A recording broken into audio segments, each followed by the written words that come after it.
aku lebih melihat puisi itu untuk merayakan kehidupan. Apa maksudnya itu? Merayakan kehidupan, artinya kehidupan ini kan memberikan kita sedemikian banyak hal. Sesuatu itu maksudnya bermanfaat kan Bang? Yes. Ada yang didapat gitu. Oleh pembaca, ketika Oleh pembaca membaca. maupun oleh yang menulis gitu. Bukan cuma pekerjaan iseng, mencari hiburan dan buang-buang waktu gitu. Membaca puisi ataupun mencipta puisi ini. Ya. Karena kan aku tetap memposisikan diriku ini masih belajar menulis. Gitu. Jadi kan harus ada filter yang Jadi perlu ada semacam kesadaran filterisasi terhadap puisi jelek. Iya, gitu, betul. Kan? Iya. Filterisasi terhadap puisi jelek, prosa yang jelek, pertunjukan jelek. Bener ya, Eng? Harus.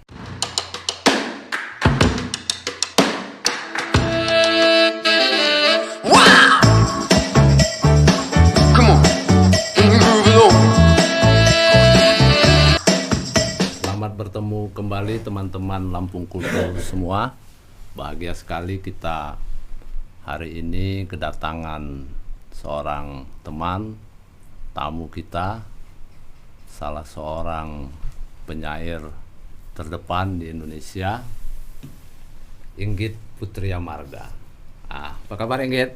Sehat Bang. Ya, alhamdulillah. Sehat ya Ing? Sehat. Nah, Inggit ini teman-teman bisa dikatakan saat ini penyair berada di garda depan di Indonesia. Bahkan kalau untuk konteks Sumatera saya berani berkata, untuk konteks perempuan apalagi Inggit adalah berada di ranking 1. Nah, Inggit, kita ngobrol-ngobrol soal puisi ini. Iya Bang. Saat ini asik-asik aja Ing. Siap ya. Ada yang menarik dari tegang ini Bang. Apa-apa, relax aja. Ada yang menarik dari Inggit, kalau nggak salah Inggit dulu kuliah di Universitas Lampung, Fakultas Pertanian. Ya. Nah, kok kemudian sekarang nulis puisi? Gimana itu ceritanya, Ing? Awalnya itu kesukaan pada puisi itu sebenarnya dimulai dari SMA. Itu aku suka membaca puisi itu dari buku-buku pelajaran di bahasa Indonesia kan suka ada kita diperkenalkan lah Bang, suruh mencari amanat apa segala macam itu kan di pelajaran bahasa Indonesia. Nah di situ aku menjadi suka dengan puisi. Aku menemukan cara untuk mengungkapkan perasaan gitu. Karena sesungguhnya aku sendiri itu orang yang tidak suka curhat. Sebenarnya dulu di masa remaja itu nggak suka curhat, ya ngobrol-ngobrol yang biasa-biasa aja lebih sering. Nah untuk curhat itu sendiri aku kadang merasa kesulitan gitu. Nah ketika aku melihat puisi, aku seperti menemukan cara untuk mengungkapkan emosi. Wadah ya. Wadahnya itu untuk mengungkapkan emosi, tapi dengan cara yang nggak norak lah mungkin. Nah dari situ aku suka baca. Aku kemudian pergi ke toko buku melihat buku-buku puisi. Dan aku ingat betul itu buku puisi pertama yang kubeli adalah Hujan Bulan Juni. Oh, Sapardi. Djoko Damono. Karena aku tertarik kan dengan hujan, dengan judul bukunya itu kan Hujan Bulan Juni, kok kayaknya gimana gitu kan. Adem banget gitu lah Bu. Buat aku yang remaja saat itu kan. Jadi aku baca puisi-puisinya kok ada yang seperti di bagian diriku yang terwakili ketika membaca puisi-puisi di situ. Lalu ya mulailah mencoba menulis-nulis juga, tapi ya dengan kualitas yang saat itu gitu, kualitas remaja. Nah setelah itu aku tamat SMA, masuklah di Fakultas Pertanian. Kenapa memilih Fakultas Pertanian? Mungkin karena waktu SMA aku memang jurusannya IPA, Bang. Jadi memilih Fakultas Pertanian karena ya selaras gitu dengan jurusan di Dan Inggit SMA. memang ada interest juga di di pertanian ini? biologi sebenarnya Biologi. Bang, di biologi karena kan di situ aku seperti mengamati makhluk hidup gitu. Aku senang gitu mengamati makhluk hidup. Masuk di pertanian, di hortikultura waktu itu.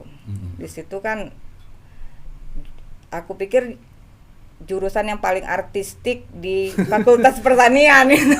Oh gitu. Karena ada apa namanya pelajaran merangkai bunga. Oh ya. Iya, menata taman gitu kan. Oh. Jadi tetap ada apa namanya unsur-unsur estetikanya gitu. Jadi nggak melulu kita sangat serius gitu kan. Mata kuliahnya merangkai bunga. Iya, itu di Kapita Selekta Tanaman Hias.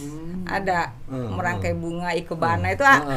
Jadi bagaimana mengkomposisikan warna tinggi rendah bunga itu ada. Nah, setelah beberapa bulan menjadi mahasiswa di Fakultas Pertanian, kan di waktu ospek itu ada promosi UKM-UKM, Bang. Unit kegiatan mahasiswa. Nah, salah satunya adalah unit kegiatan mahasiswa bidang seni. Nah, waktu itu kan aku melihat dari sedemikian banyak UKM yang mempromosikan diri, aku melihat UKMBS yang paling unik, gitu kan. Waktu itu ketuanya itu nggak banget, gitu. Rambutnya panjang, suaranya gede, gitu kan. Namanya Muhammad Yunus kalau nggak salah ketuanya itu dulu. Oh gitu. Iya, dia membaca apa ya waktu itu ya? Nggak matching lah. Iya. Tapi justru ketidakmatchingannya itu yang membuat jadi unik ya. Unik. Aku pikir wah, seniman memang begini, gue pikir kan, dengan rambut gondrong, dengan berantakan yang paling berantakan waktu itu. Habis itu ada juga pertunjukan musik dan sebagainya.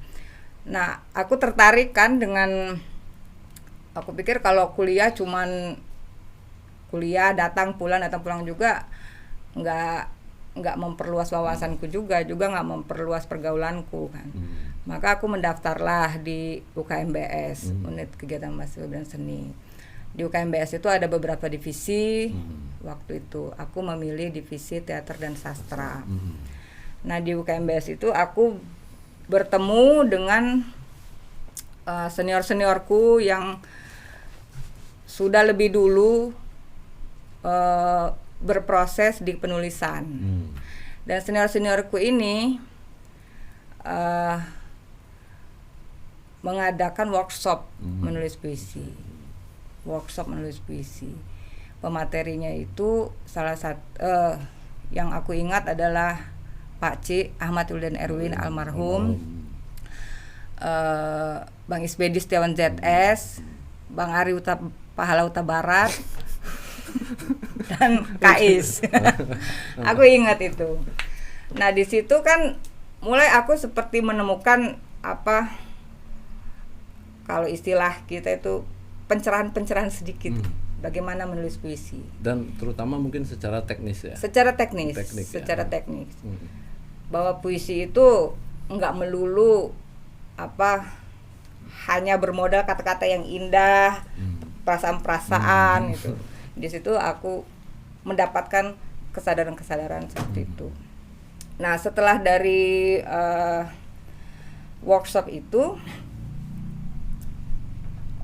teman-teman yang lain mungkin setelah selesai workshop sudah gitu Bang.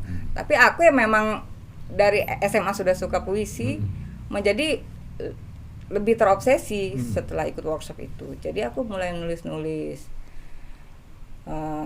dan sering berdiskusi juga dengan para senior. Dan seniorku itu yang paling banyak meracun niku untuk terus menulis itu namanya Ari Pahala Uta Barat. Itu yang paling banyak. Jangan disebut dulu.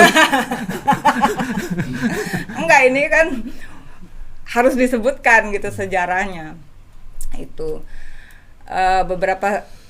beberapa senior juga sering menjadi tempatku bertanya juga. Tapi yang paling sering ya Bang Ari. Menulis turun naik moodnya. Tapi lama-kelamaan meskipun turun naik itu aku menjadi seperti menulis puisi itu menjadi seperti sebuah kebutuhan. Jadi walaupun Produktif, Inggit produktif nggak sejak? di awal-awal itu agak produktif ya Bang.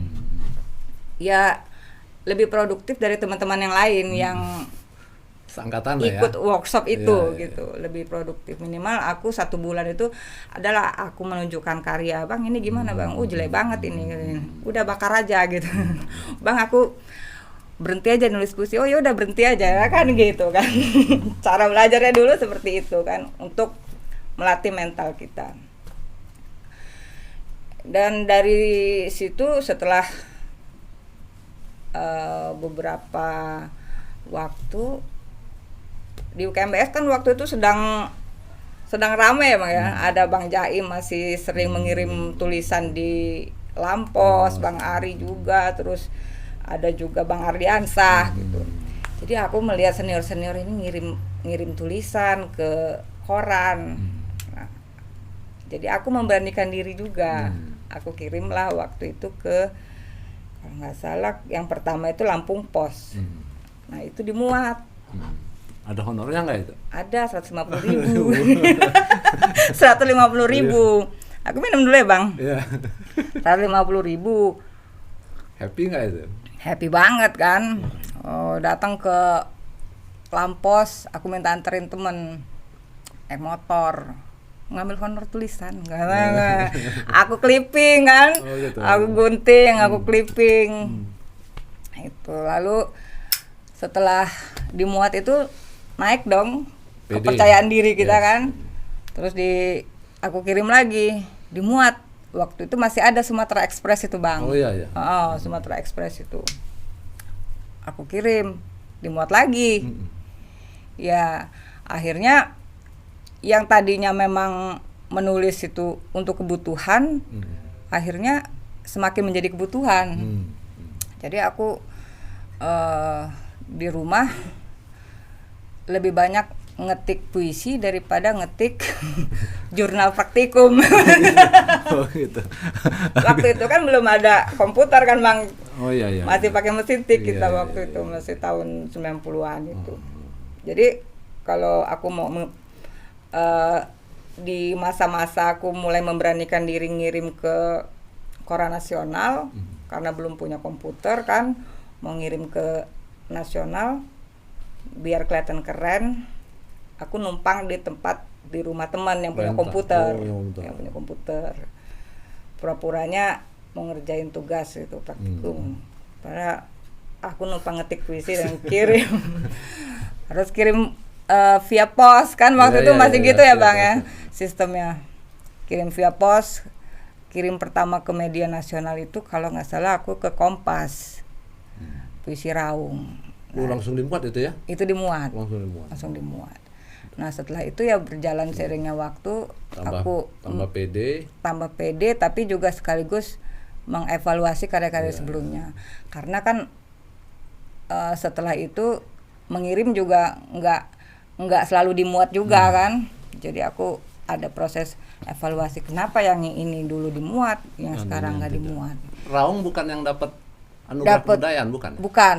Raung itu kalau nggak salah aku juara 2 Krakatau Award. Juara 2 Krakatau. Nah, balik lagi ke yang SMA tadi, Inggit mulai tertarik itu dari pelajaran bahasa. Iya.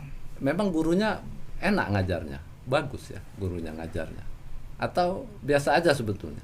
Sebetulnya biasa aja sih Bang. Sebetulnya biasa aja, cuman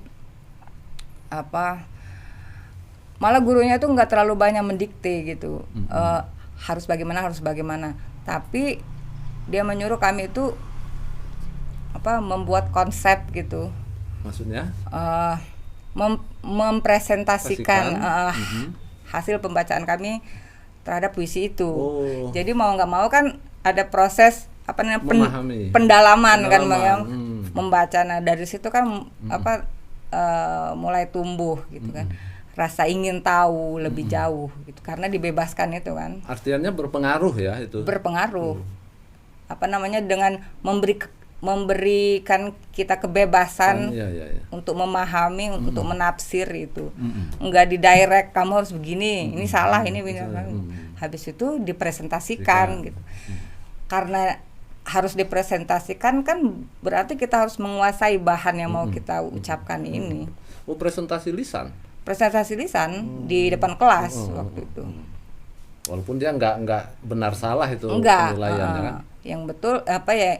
Yang penting bagaimana pembacaanmu, apa yang kamu dapat dari puisi ini. Gitu. Artinya metode pembelajaran semacam itu sesungguhnya kan bisa jadi pintu masuk bagi siswa khususnya untuk lebih mencintai sastra atau puisi ya, Ing, ya? Iya, betul Bang. Kalau gurunya ini Kalau gurunya juga memberikan bahan dan kemudian tidak terlalu mengkungkung si murid dengan dengan idealnya dia, tapi dibebaskan, menurutku itu justru membuat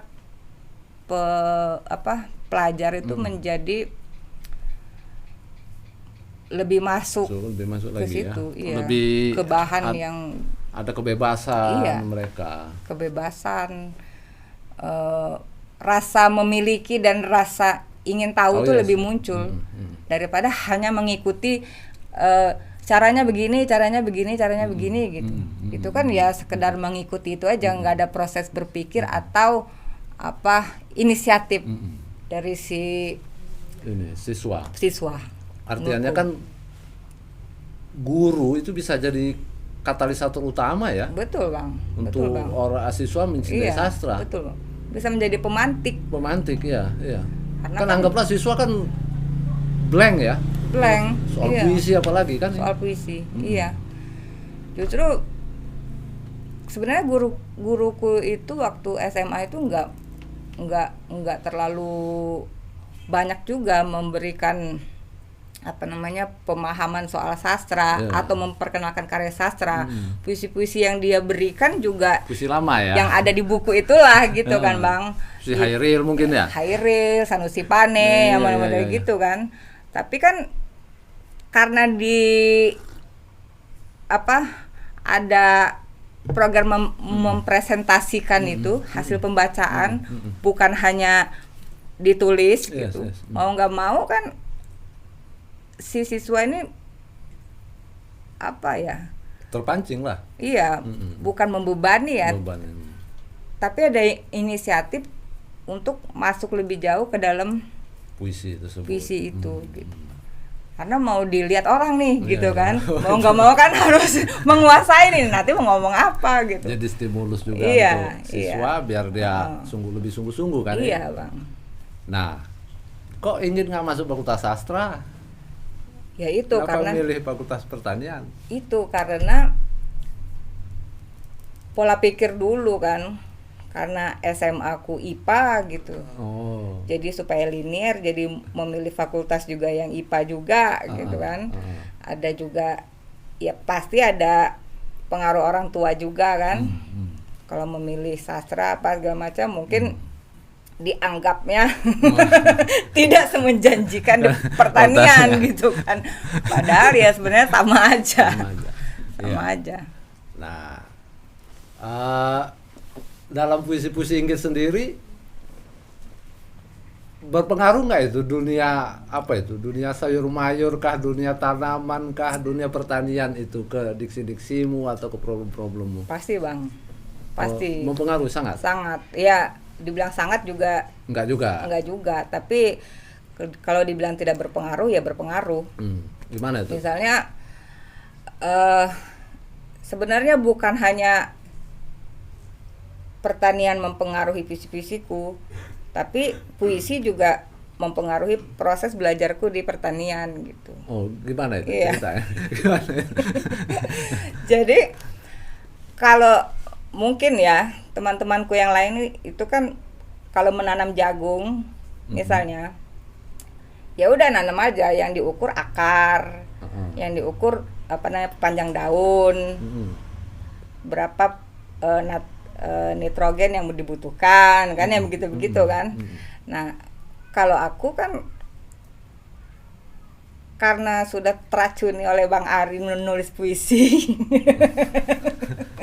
mau nggak mau kan aku mencoba untuk melihat makna yang ada di balik pertumbuhan jagung ini gitu kan, yang goib-goib ini menafsirnya. Oh gitu. Ini jagung ini Nggak sekedar material dia. iya, tapi dia mengajarkan apa ya yes, untukku. yes. Dia menyampaikan apa Hmm. kehidupan apa namanya dari proses pertumbuhan ini aku melihat proses kehidupan apa segala macam.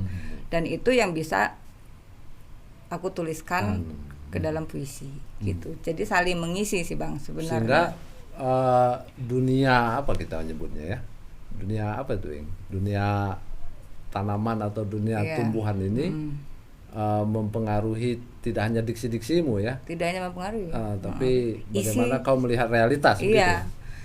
Mempengaruhi konten Puisimu. puisi juga kan. Bagaimana misalnya Apa contohnya dalam puisi Inggit yang mana? contohnya puisi aku yang Bayam. Ada. Oh, ada judulnya Bayam? Ada judulnya. Itu puisi cuma 3 baris. Apa tuh bunyinya tuh? Bunyinya, meski kelak diinjak atau dimasak, bayam tetap tumbuh tegak. Itu aja isinya. Emang dia tetap tegak itu si Bayam?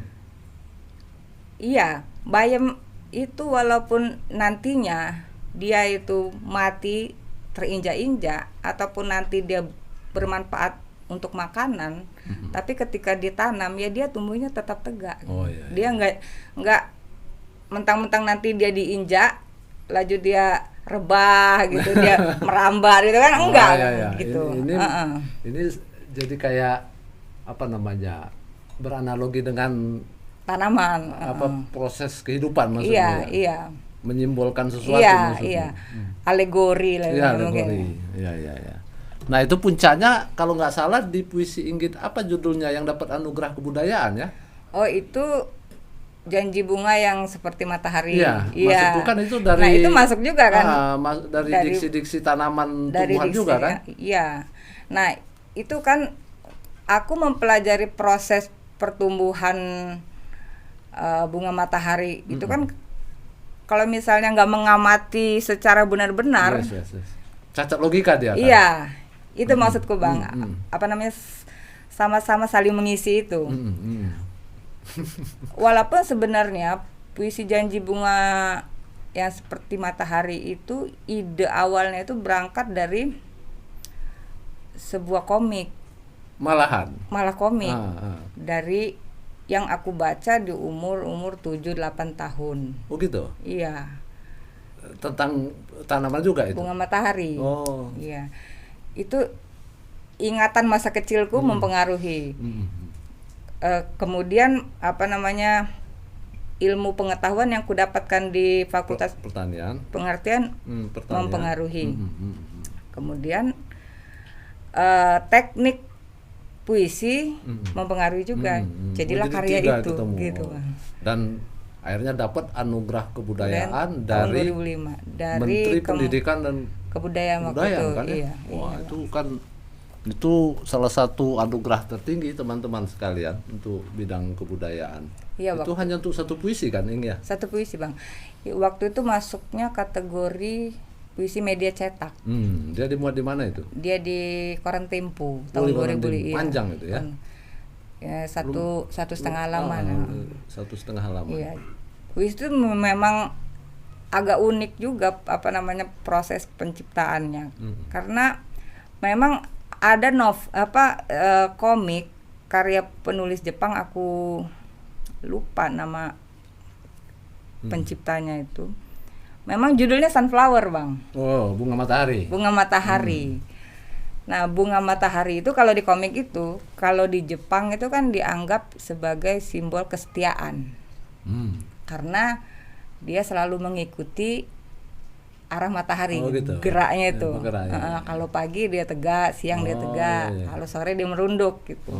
Nah, di novel itu simbol kesetiaan. Kok di novel, di komik itu. Nah, ada cewek suka sama cowok. Jadi dia menganggap diri dia bunga matahari. Cowoknya matahari. Cowoknya matahari. Jadi dia mengikuti. Iya. Tapi broken heart gitu kan, sad boy juga jadi ujungnya. Lalu, nah tapi setelah aku menjadi mahasiswa Fakultas Pertanian, bukan matahari gitu yang menjadi diikuti si bunga.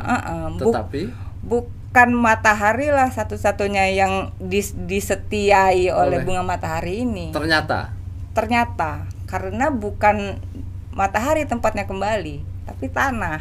Oh begitu. Gitu. Oh. Itulah yang kutuliskan. Jadi 2 tempat dia setia ini. Matahari itu disetiai dia hanya pada saat dia hidup. Oh, begitu selesai. Begitu selesai ya nggak ada. Iya, memang banyak juga sih yang nggak setia ya. Makanya di baris awal puisi itu berbunyi, ada janji lain bunga matahari selain setia pada matahari. Oh begitu bunyinya. Iya, mantap. Di awal, pada tanah ia pelajari hakikat rumah.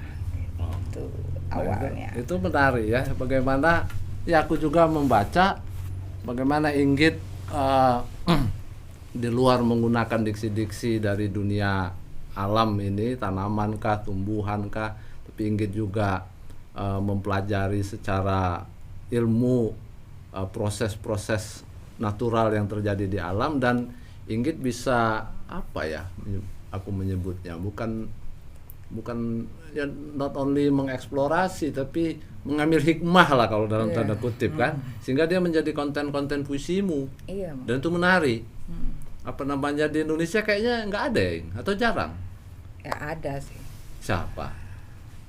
Aku tahu tuh orang pertanian itu Epra Hardi. Tapi nggak tahu tuh tercermin nggak di puisi-puisinya. Kalau penyair siapa contohnya? Ini Gustaf. Tapi kan yang mampu bahasa lain dari mengambil hikmah itu menjadikan dunia tanaman tumbuhan itu sari-sarinya itu sebagai konten, itu kan Inggit menurutku yang khas di Inggit. Iya. Jadi aku pernah ditanya juga waktu itu soal hal ini kan. Siapa yang nanya itu? Kalau nggak salah di buku Akik waktu itu. Ada wawancara tertulis gitu aja untuk konten mereka. Jadi ditanya, puisi-puisiku itu kan banyak soal tumbuhan katanya. Apa arti tumbuhan bagimu? Gitu.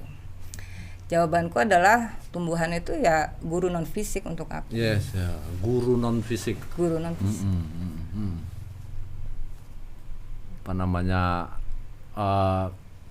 Dia juga memberikan banyak pelajaran-pelajaran, inspirasi-inspirasi. Betul, Bang. Dia banyak menyampaikan hal-hal yang tidak aku temukan lewat buku atau lewat obrolan-obrolan dengan manusia gitu. Itulah yang dia seperti menyampaikan aja. Oh ini. Masih nggak sampai sekarang itu? Masih sampai sekarang. Bahkan yang terakhir Empedu Tanah juga tanaman juga kan itu. Walaupun kontennya bukan kan? Bukan. Tapi nanti kita obrolin tuh. Walaupun ada juga sih soal tanaman. Tapi judulnya sendiri itu kan soal tanaman juga. Berarti masih itu ya mempengaruhi masih, dunia Bang, itu ya. Sampai sekarang. Oke, nah tadi kan waktu SMA Inggit bilang ya puisi bisa jadi wadah untuk berekspresi emosi dan sebagainya. Nah, ini Inggit sudah mengalami sekian banyak perjalanan nih, sudah banyak capaian-capaian yang Inggit dapat dalam proses berpuisi ini.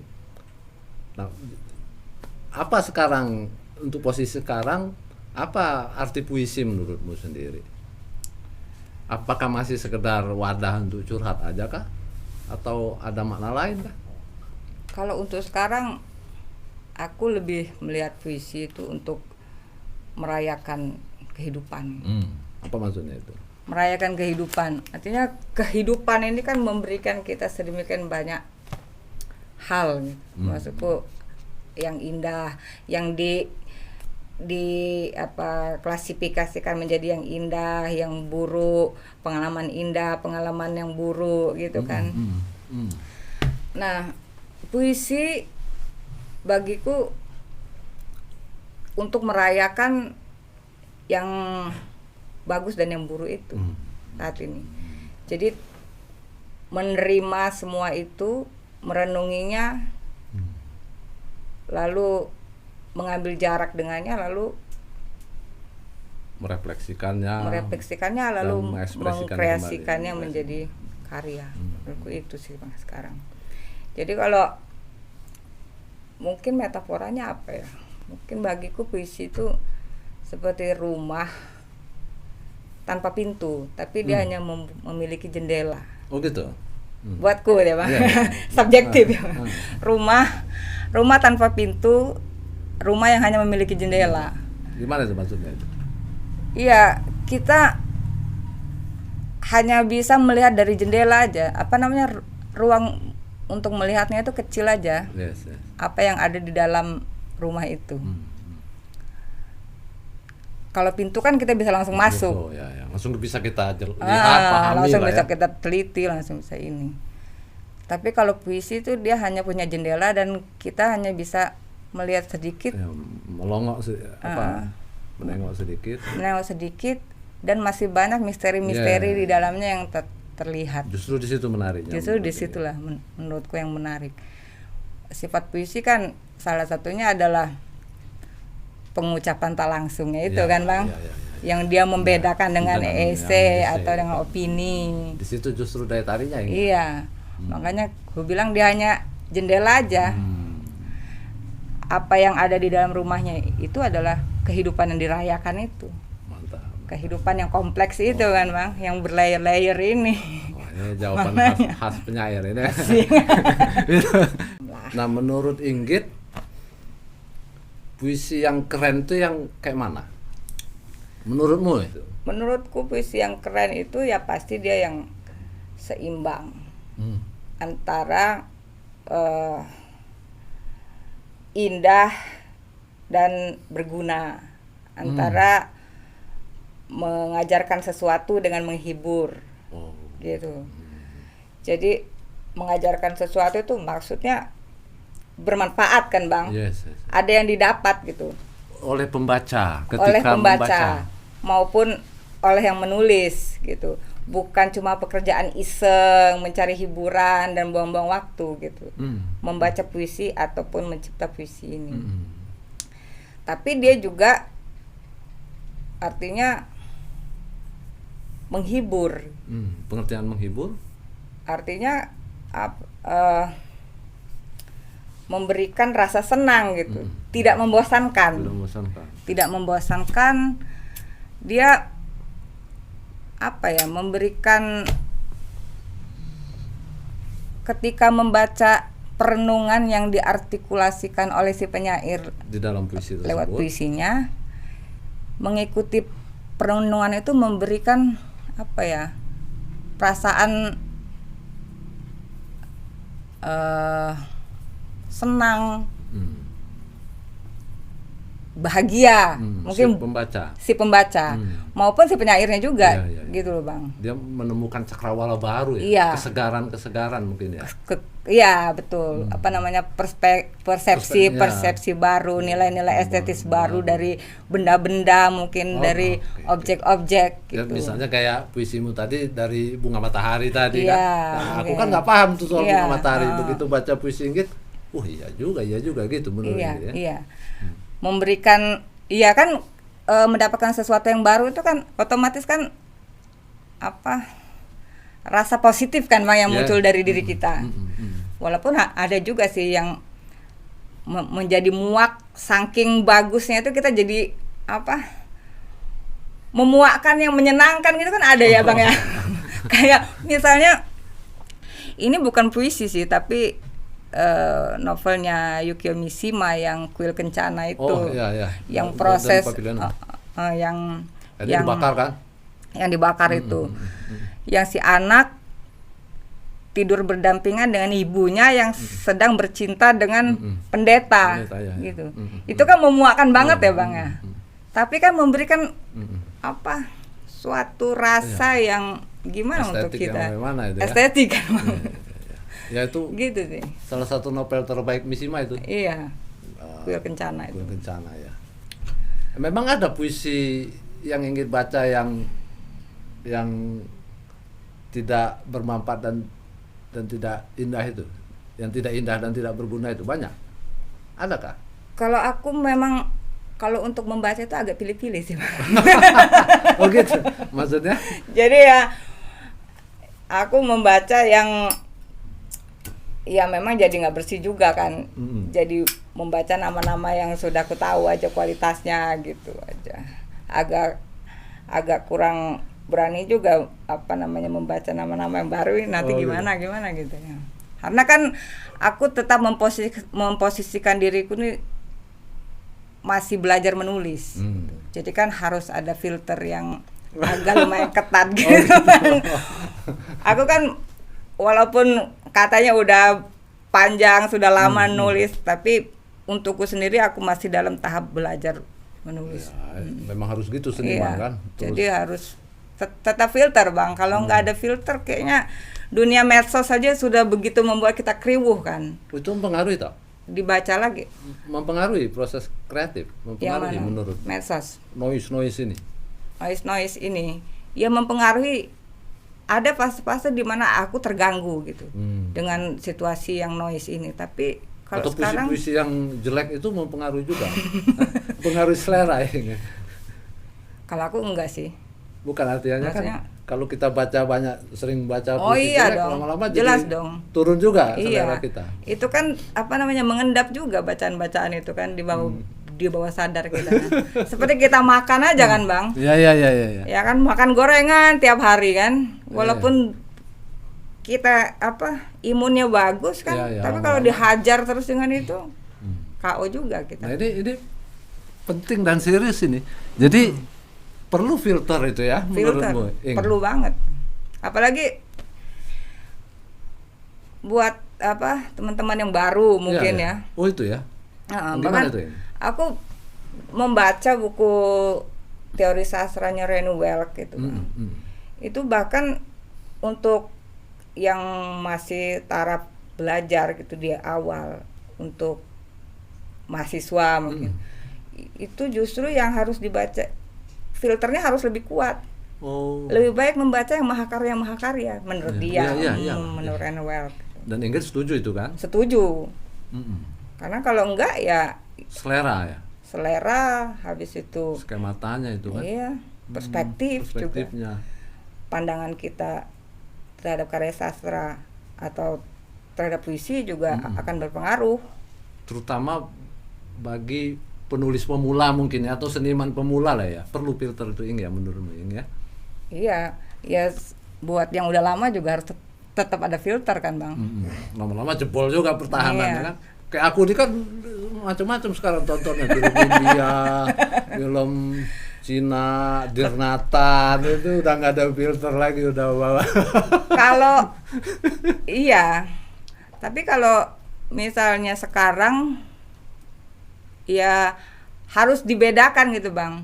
Mana yang cuma cemilan dengan makanan pokok itu kan harus dibedakan. Ya aku tetap mengikuti tren Bunda Korla, berita Vena Melinda, tetap aku ikuti ya buat itu. Iya. Itu kalau serius banget juga nggak asik juga kan, Bang. Nah tapi itu buat balancing aja. Iya juga ya. Jadi perlu ada semacam kesadaran, filterisasi terhadap puisi jelek.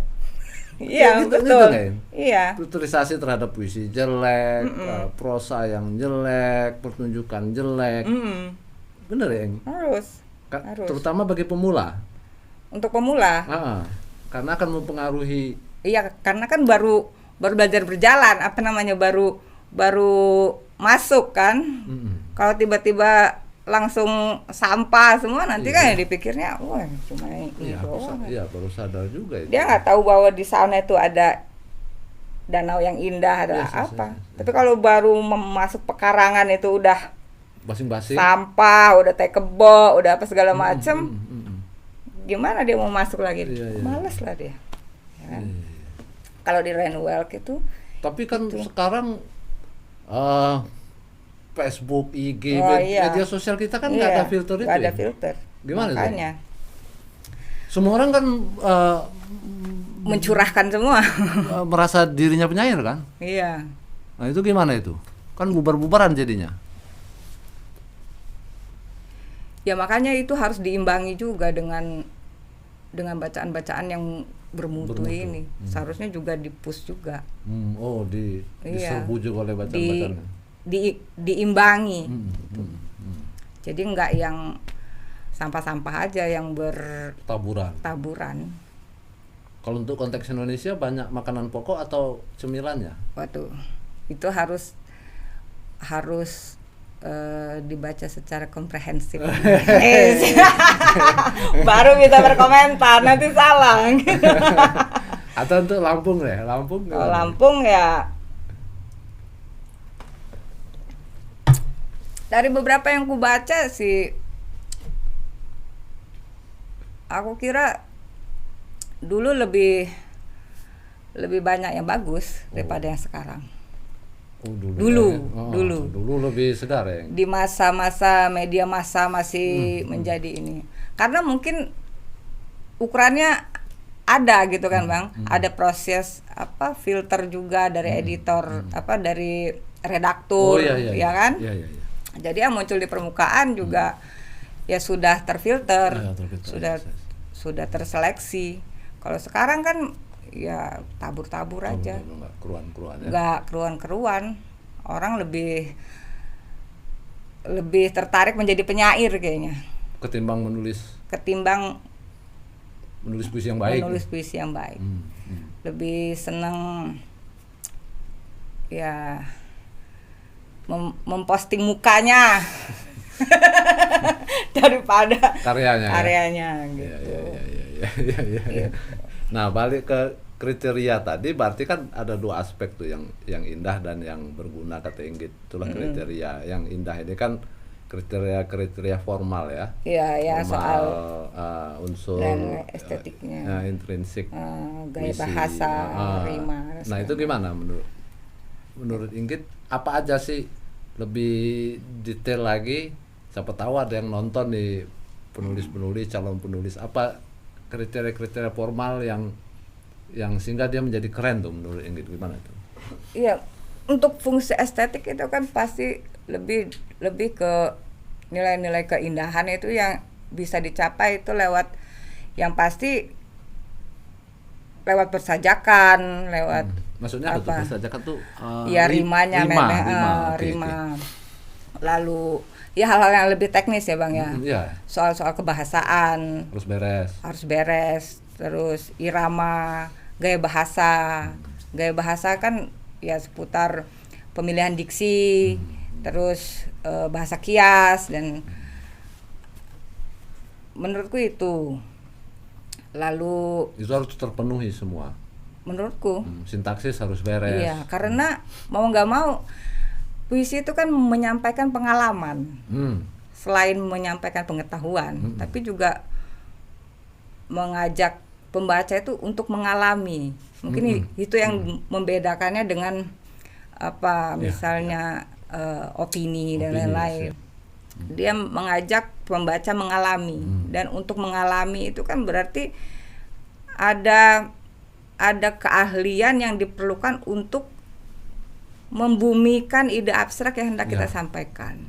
Dan itu kan medianya, puisi kan bahasa. Jadi nggak mau aku sebagai orang yang tidak belajar di Fakultas Sastra secara formal, mau nggak mau dulu di awal-awal tuh harus belajar, bahkan sampai sekarang. Maka aku takut sekali salah menempatkan konjungsi misalnya, salah typo gitu kan, menjadi sangat hati-hati gitu, karena ya aku tahu diri juga kan, aku sebagai orang yang tidak belajar secara formal, tiba-tiba sok-sokan nulis, lu tahu apa lo, belajar nggak lo ilmunya, maka aku sangat berhati-hati di situ gitu. Termasuk daya guna metafora mungkin. Iya Bang. Apa ya, imagery, itu di gaya bahasa itu kan Bang ya. Salah satunya. Terus soal pemadatan. Pemadatan apa ini? Maksudku ekonomi kata gitu kan. Pemadatan puisi kan dia sifatnya lebih padat daripada prosa kan. Bagaimana mengefektifkan kata, apa perlukah diberi awalan, perlukah diberi imbuhan gitu misalnya. Diperhitungkan sekali. Diperhitungkan melebur dengan lebur itu mana yang lebih kuat secara rasa. Ya hal-hal kayak gitu menurutku walaupun tema yang kita usung itu keren banget. Ya. Tapi kalau di situnya kita nggak kuat, ya menurutku Nggak akurat ya, nggak akurat. Nggak balance Nggak dia. balance. Nah, untuk kelemahan para penyair muda, menurut Inggit apa itu rata-rata? Tentu Inggit pernah lah atau lihat ini banyak orang yang baru belajar nulis puisi atau apa rata-rata mereka itu kelemahan mendasar mereka apa? Ya kalau dari pengalamanku misalnya waktu itu menjadi juri di lomba cipta puisi yang diselenggarakan oleh KSS. Itu kan aku melihat puisi-puisi para peserta itu banyak yang masih belum memahami bahwa puisi itu salah satu sifatnya adalah pengucapan tak langsung itu. Bagaimana menyampaikan sesuatu tanpa harus menyampaikannya. Karena ketidakpahaman soal itu, maka timbullah puisi-puisi yang hanya berkhotbah, yang hanya penuh-penuh jargon gitu. Ya mungkin secara pesan bagus, tapi karena disampaikannya begitu saja menjadi ya dia verbal langsung dia menjadi nilai estetiknya menjadi kurang. Itulah kelemahan awal. Dari peserta-peserta yang kulihat itu. Lalu kelemahan utama puisi Indonesia? Itu harus dibaca juga secara komprehensif. Karena nggak bisa general kan Bang. Karena macam-macam juga. Dia ngelak tuh. Karena macam-macam, ya kan. Kita nggak bisa langsung gitu mengeneralisir gitu kan, menurutku nggak bisa juga Bang. Oke. Sekarang ya mau nggak mau karena Inggit cewek perempuan kan melekat itu, jadi padahal kalau aku pribadi nggak setuju disebut penyair perempuan ya, penyair kan nggak ada jenis kelaminnya, tapi oke lah kita obrolan kita nih konteks peran serta perempuan lah dalam dunia penyairan. Untuk konteks Indonesia itu sangat jarang sekali ya ini. Kalau sekarang dari buku-buku yang diterbitkan Bang ya, kalau sekarang sudah lebih banyak sih Bang. Oh gitu. Sedang ramai gitu. Sekarang ini. Saat ini, misalnya kalau siapa aja namanya contoh? Misalnya yang aku tahu aja ya. Misalnya yang dari Padang itu ada Fitrayanti. Fitrayanti. Di Jogja ada Mutia Sukma. Terus di Lombok itu malah banyak itu. Ada Lailatul Qithiyah, ada Ilda Karwayu, ada Iin Farliani gitu yang muda-muda. Lalu ada Nimade Purnamasari, ada yang baru terbit bukunya, terbit ulang juga Saras Dewi, Gratia Gusti Canaya Rompas, lalu di Jakarta ada Raitri Ninditya.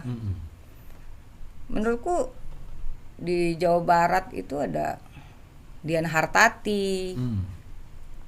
Menurutku ya sekarang lebih semarak sih Bang. Sekarang ini ya? Sekarang ini. Karena lagi buku-buku yang diterbitkan kan juga sekarang menerbitkan buku kan sudah lebih mudah daripada zaman dulu kan Bang. Sumatera hanya yang dari Sumatera Barat yang muncul. Mungkin ada nama lain. Mungkin ada nama lain kayak di Aceh itu enggak. Ada nama di Jambi itu yang ku tahu itu ada Ramayani. Di artinya lagi bermunculan ini yang perempuan. Iya. Nah, di Lampung, yang dari Lampung? Yang di Lampung ada Inggit Putri Marga. Hanya. Ada Fitriani loh kan. Ya, tapi kan sudah lama ya. Kalau yang baru-baru ya enggak ada lagi regenerasi. Seharusnya ada ya, Bang. Kok bisa macet gitu ya? Karena sudah lama nggak ada workshop mungkin ya, Bang. Karena workshop itu untuk aku secara pribadi itu sangat besar pengaruhnya. Oh gitu. adanya workshop itu. Membuka cakrawala. Cakrawala. Habis itu kita bertemu dengan orang-orang yang juga memiliki minat yang sama, okay. Kan dengan teman-teman waktu itu kan rame-rame. Jadi kalau belajar sama-sama itu menurutku lebih cepat. Kalau istilah di Reiki itu lebih cepat cakra-cakra terbuka. Jadi kayak kalau belajar rame-rame itu kan seru-seru itu ada teman ngobrol. Iya.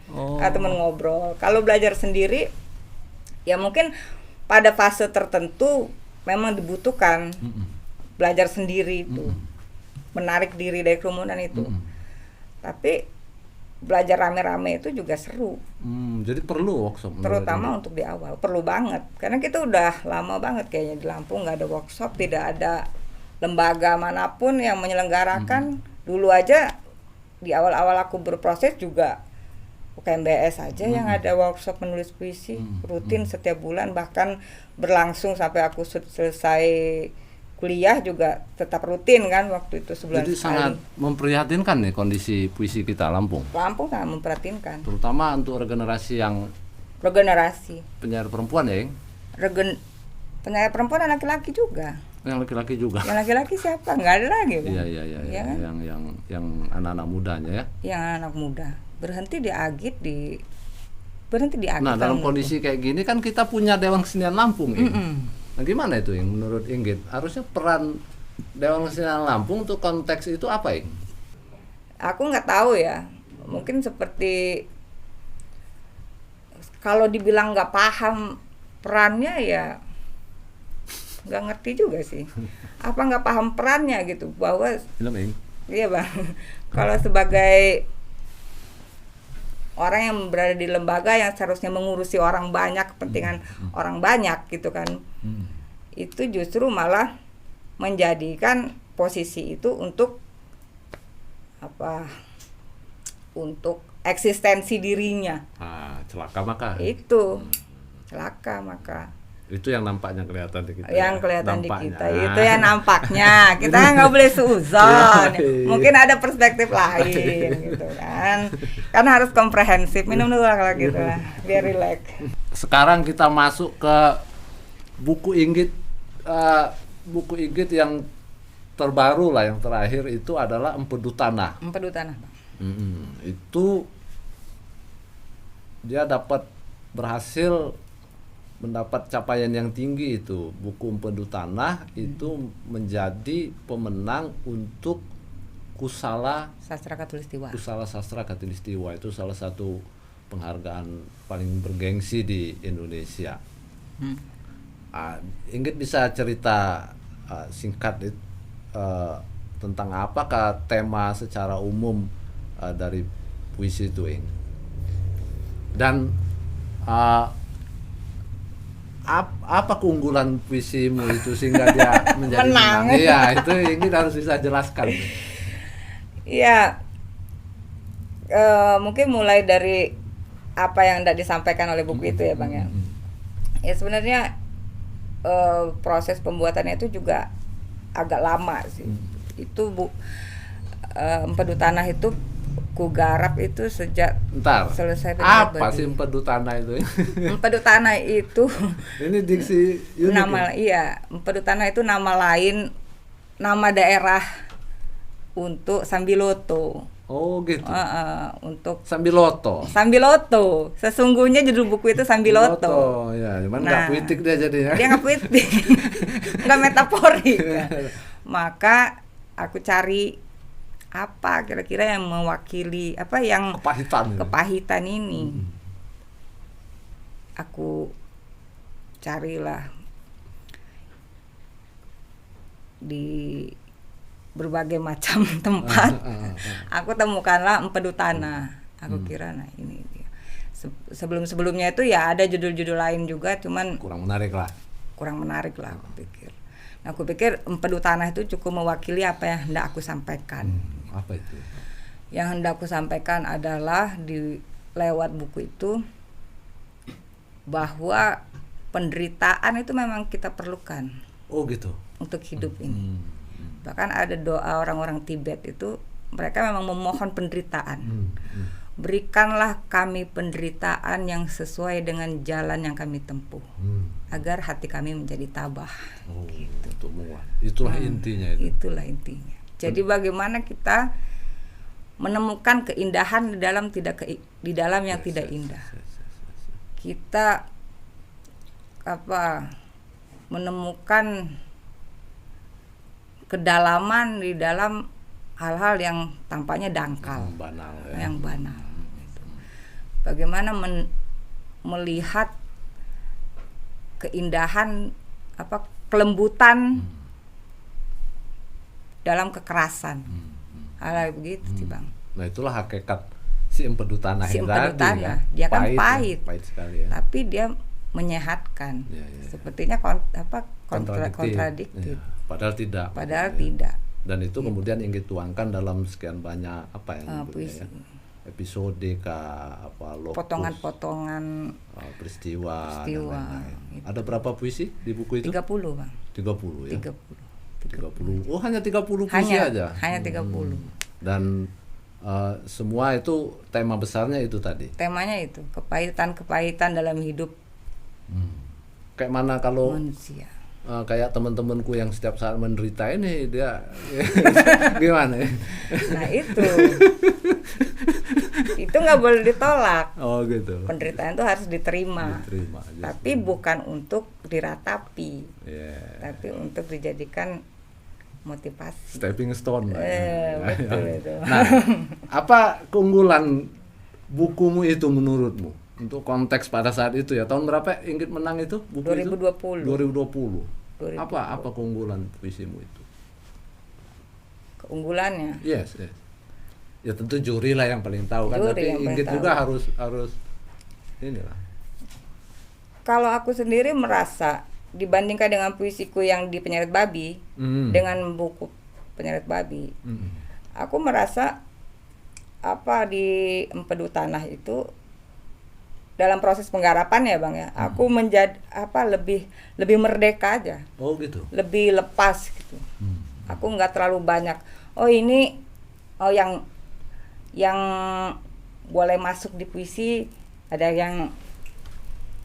banyak filter gitu. Kalau di Penyeret Babi, kalau di Empedu Tanah aku lebih bebas aja, lebih merdeka gitu mengerjakannya.